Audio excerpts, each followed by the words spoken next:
Jon Schaffer doesn't rule out new Iced Earth music with singer Matt Barlow. That'd be nice. Anything's possible, but I need to be really inspired. In a new interview with Spain's metal DJ Phoenix, Iced Earth's founding guitarist Jon Schaffer, whose band effectively split up after he was arrested for his involvement in January 6, 2021 riot at the U.S. Capitol, was asked if there is a chance that he could reform the band with former Iced Earth singer Matt Barlow. It's what everybody's been talking about, right? He responded, quote, "I think anything's possible. I just don't know, because the music has to be there. I'm not interested in going out and playing old Iced Earth records. I'm not saying that if we put the band back together that we won't. That's not what I'm saying. But to do that, it doesn't feel right. There's got to be new music that's truly inspired. Because I hate the music business." That's fair. I always have. So to get back into that, I created the cage for myself. Iced Earth is like a cage, it's a machine. And I don't want to get back to the way things were before. So the only way that I would be interested in doing that is if the music is really speaking to me. It's funny he says machine. I saw Lindsey Buckingham way back in the day.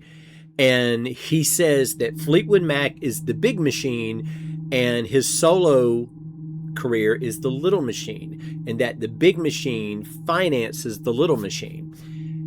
In Jon's case, his little machine right now is Sons of Liberty, and really just kind of the hardcore Iced Earth people get it.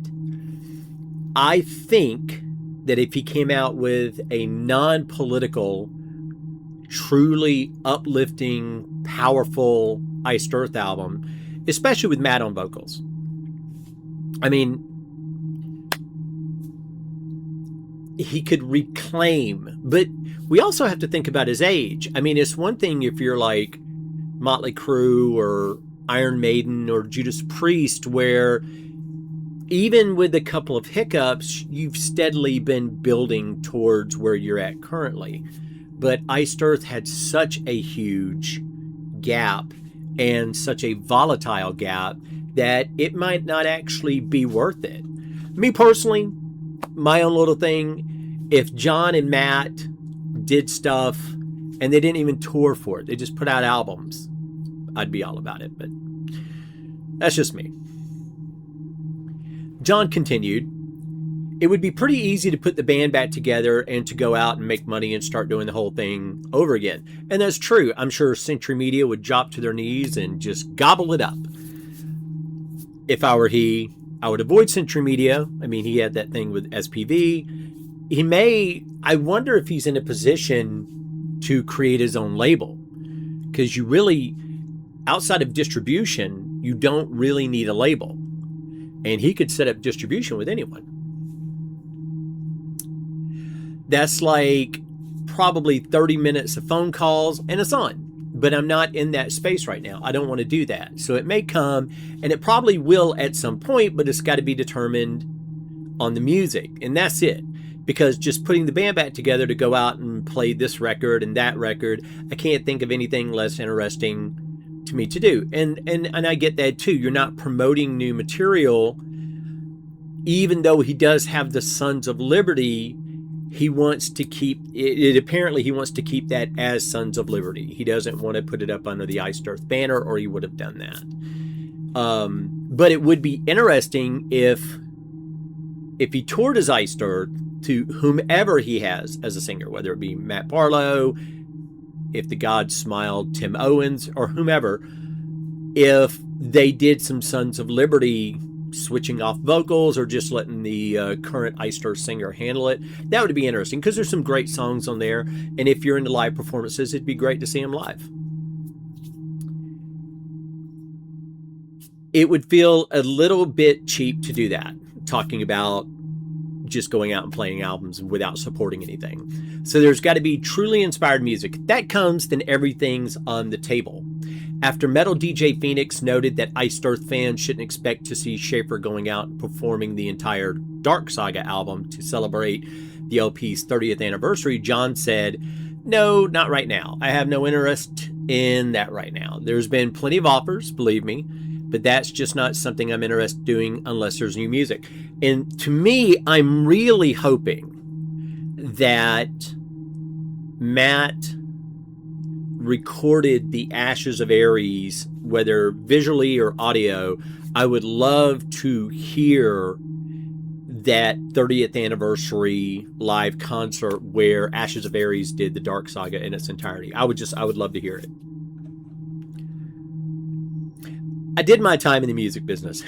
It sounds like he's equating it to prison. I did decades of time in it. And frankly, I think it sucks and I hate it. And a lot of people say negative things about the music business, but also you have to come at it from John's idea too of, even though John's accepted a lot of responsibility for how he's acted, how he's treated others, is also being in the entertainment industry tends to corrupt people, whether a little bit or a lot. And John kind of got full of his own self. I mean, I'm sure he would admit that. So the music has to be there because then there's a purpose. But just go out live and pass, sell t-shirts, just not something that's interesting for me. Regarding his plans for releasing new music in the not too distant future, John said, "I'm only going with my instincts and what my spirit is telling me to do and what I'm inspired by. And right now, that's Sons of Liberty. And we'll see when I really start assembling and doing production work, like pre-production work. There are some Iced Earth parts that I've already come up with, but whether I'm going to work on developing those songs in a year or two or not at all, I really don't know yet.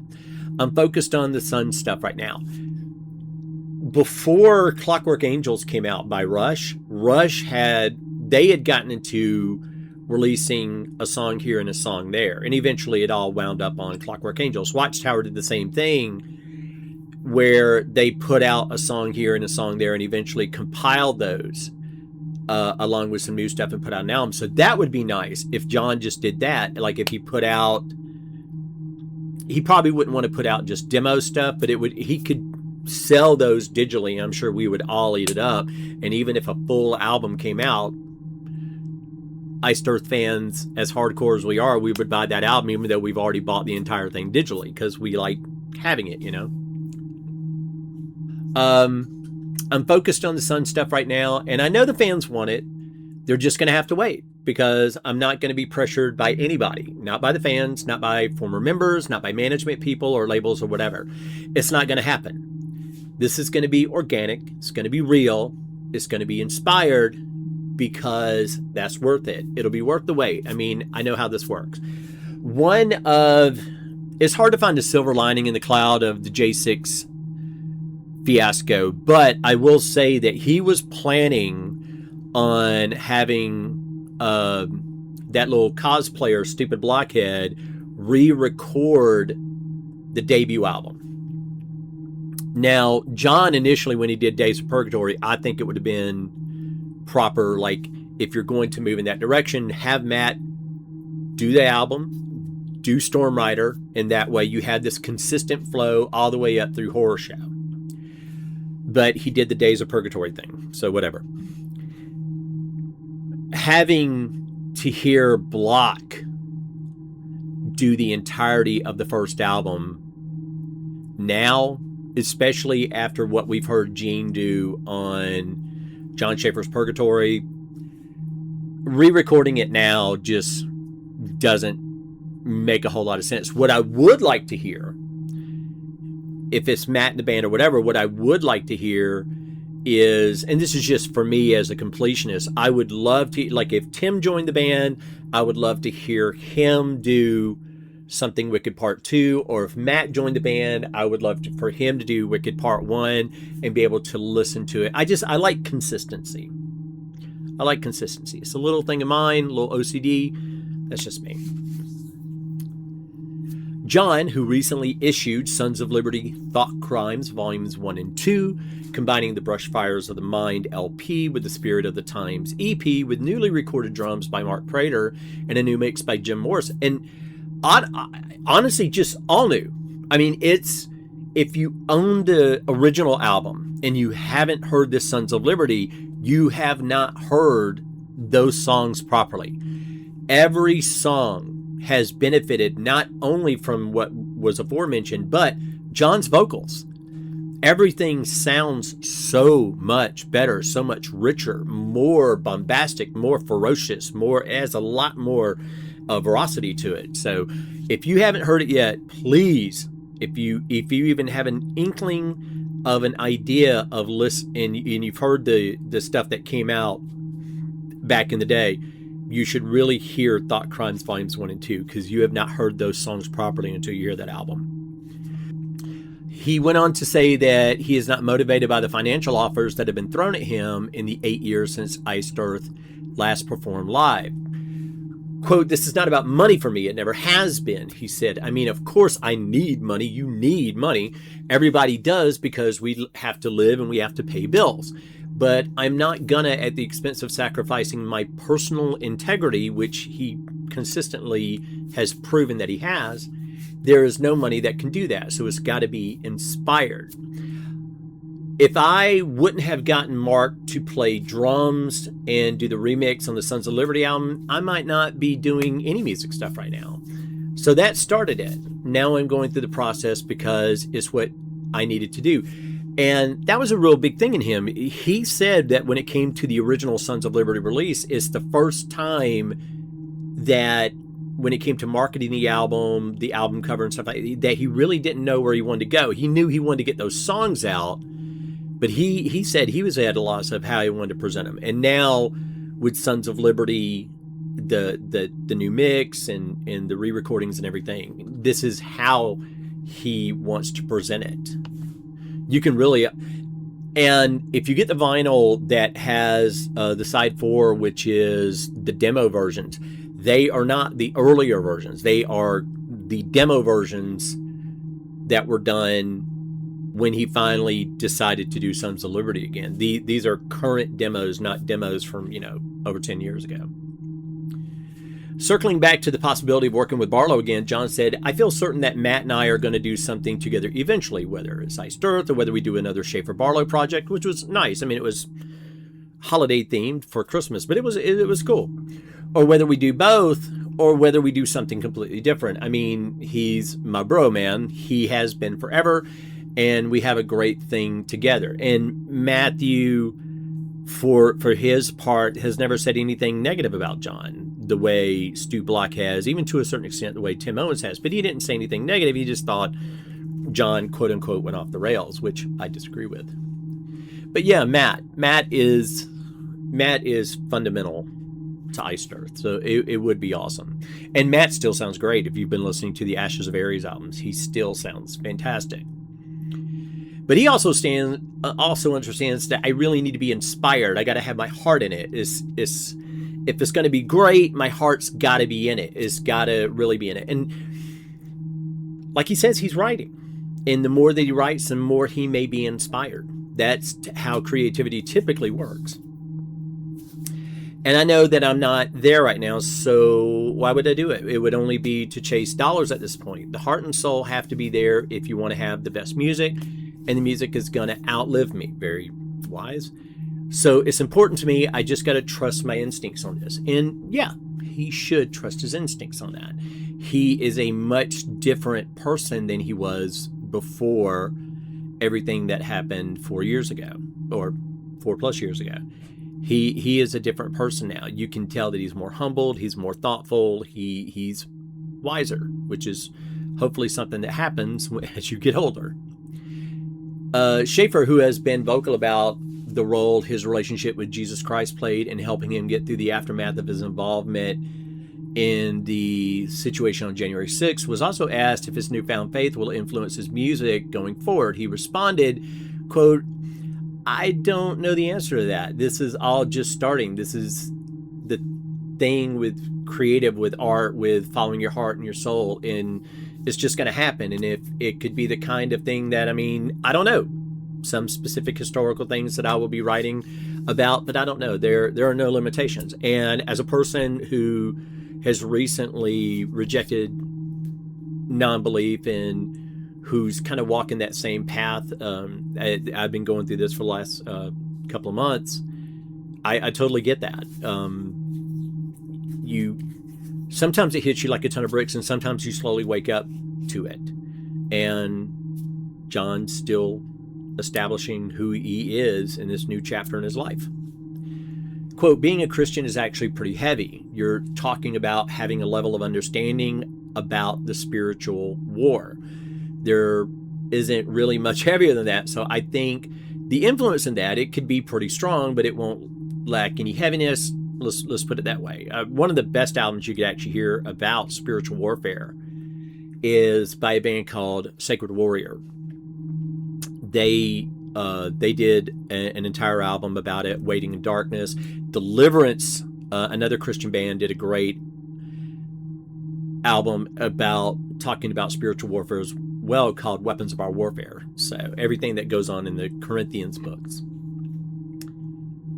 So I have no concerns about that. And maybe I define heavy a little bit differently than some people do.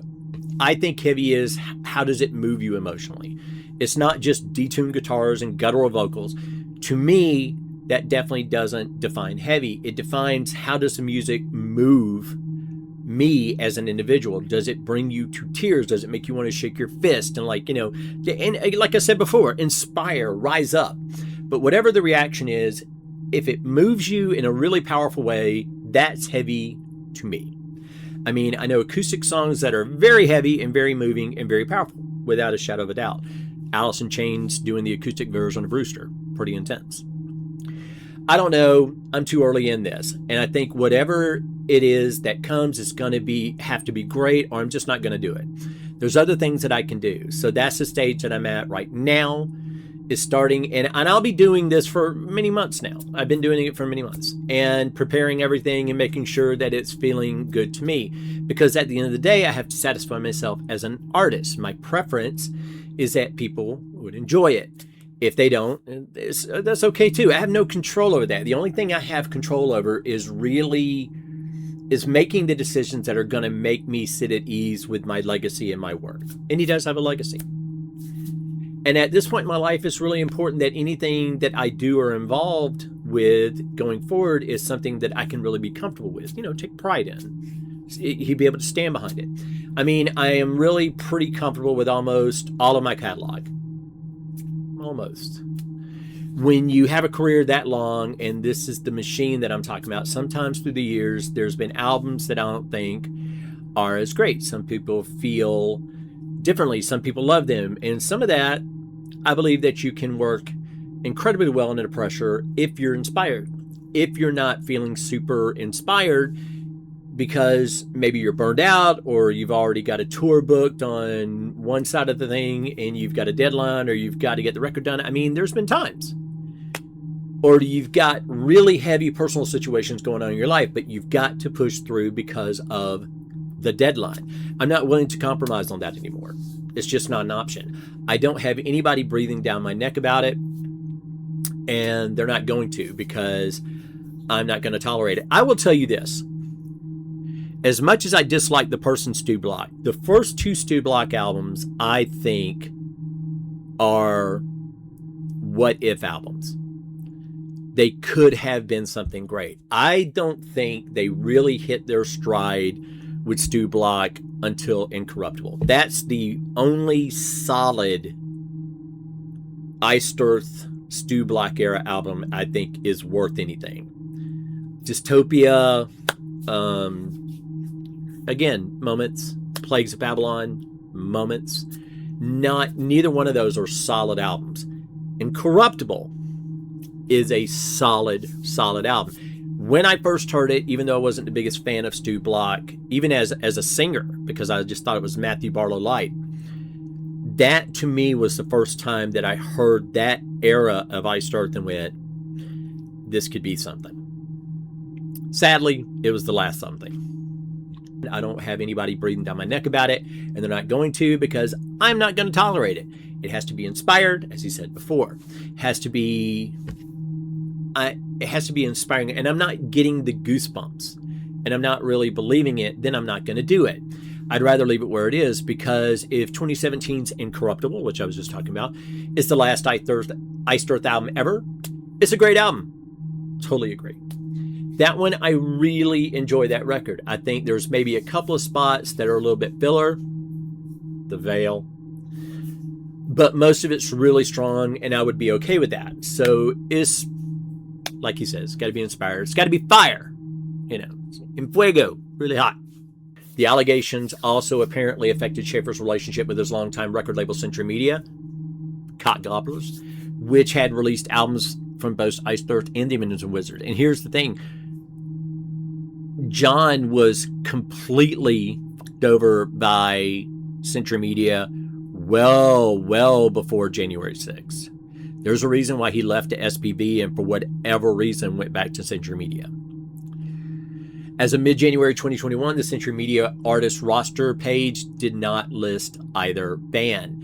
In April 2025, Schaffer said in an interview that the legal issues and professional setback he faced as a result of his involvement in January 6 has been the biggest gift of his life. In part, is what led him to Jesus Christ. Not a bad thing.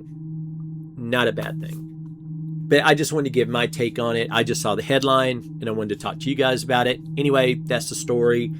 I wish John all the peace and love and justice in the world. He absolutely deserves it.